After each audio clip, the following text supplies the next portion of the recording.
morning. It is Friday. I think it's the 14th of April. I am on Interstate 76 East, coming out of Lodi, Ohio, heading into Wadsworth, Ohio as we speak. Going to be passing through Akron shortly. Used to be the rubber capital of the world. Goodyear, BF Goodrich, Firestone, all of the above, but Akron is now the polymers capital of the world.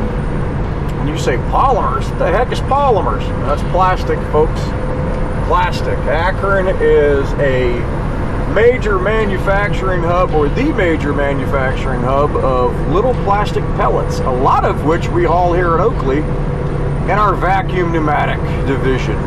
So, and you say, well, what's the difference in a vacuum pneumatic and a regular pneumatic?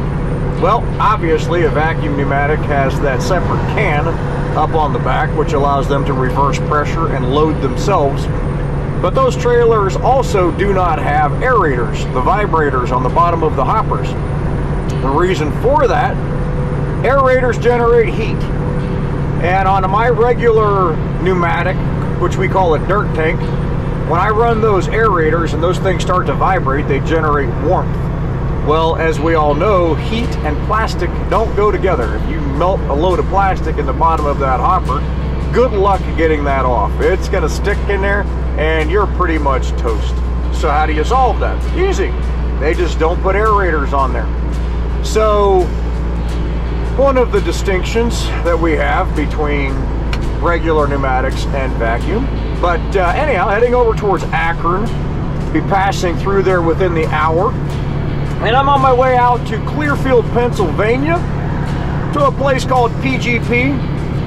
Get off at exit 120, which is where the Sack Brothers truck stop is. Gonna hang a right, go down and hang a right, and this place is down on the right. I have a load of clay out of Middleton, Tennessee again, which is down on the Mississippi-Tennessee line. Gonna get out here, kick this clay off, turn this thing around and come back 160 miles to the house and park it for the weekend. I'm now going home every other weekend, and I will be home for 3 days, coming back out Tuesday morning, and that's going to be my routine. I'm delivering a load of clay to Clearfield, Pennsylvania, to a place called PGP. I think it's Pennsylvania Growers Processing is what it stands for. But you can see they've got feed product over here. My line is connected and going down the way to a silo that's back up over there. 10 PSI here. Beautiful day in Pennsylvania.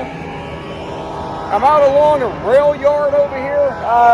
Interstate 80 is right on the other side of the hill.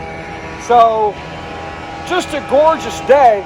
But show you guys this. I'm currently on the number 3 hopper. 1, 2, 3. This product valve is open. I have this aerator line open. And what I have is some aerator pressure, which are the vibrators under here. And I also have bottom line pressure pushing product. And I unload one hopper at a time, and I told you I'm allowed 10. So as you can see, I'm at 9, so I'm not exceeding their pressure. I've been staying right at about 9 PSI, so I don't plug, because I don't feel like messing with plugs today. I want to get done and get home. But I keep an eye on my gauge, my weight gauge. And that's how I can kind of tell when I'm starting to get down around empty. Working on that. But somebody had asked how you run aerators to get your line pressure back up. Be noisy. This is my aerator control right here. You'll notice it's on about half.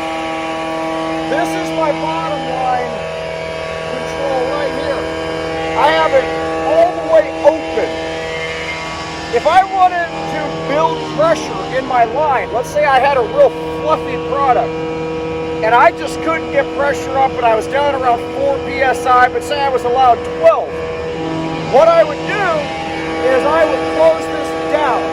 I would bring this up to about right here and shut it off, but I would make sure I had my aerator all the way open. Okay?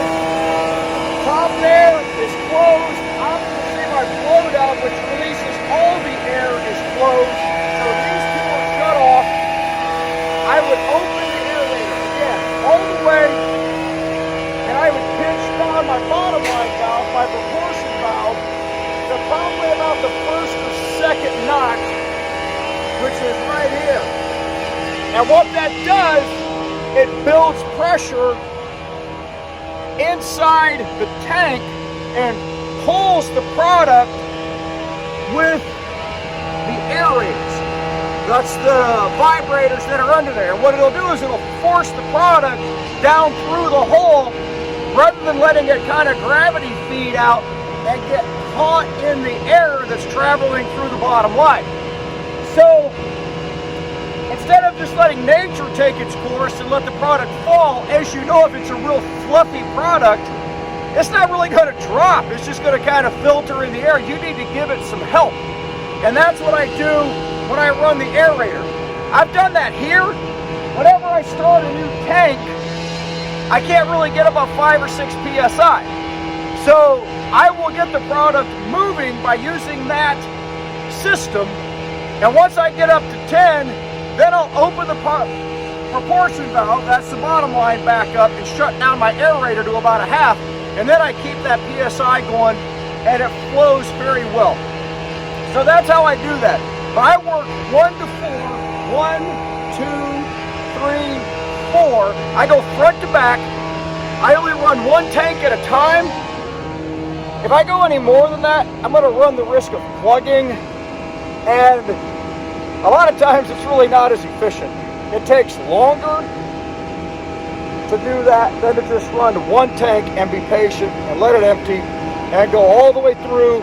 And then when I'm done, I go back and I purge all of my lines. So that is how I will use the aerators to get that product flowing, okay? Bruce Oakley Pneumatics, Clearfield, Pennsylvania, Jimmy's Road Life, LYFE. Beautiful day here. Oh my gosh, is it nice. I'm heading home after this. I have about 160 miles back to the house. So as soon as I'm done, I'm gone. And I'm going to take off 3 days. I'll be back out Tuesday morning. So try to get some footage going back across 80 here right after this. All right, you guys take care. Enjoy. God bless. We'll catch you down the road. Bye-bye. All right. I am out of PGP in Clearfield. I am back in Ohio.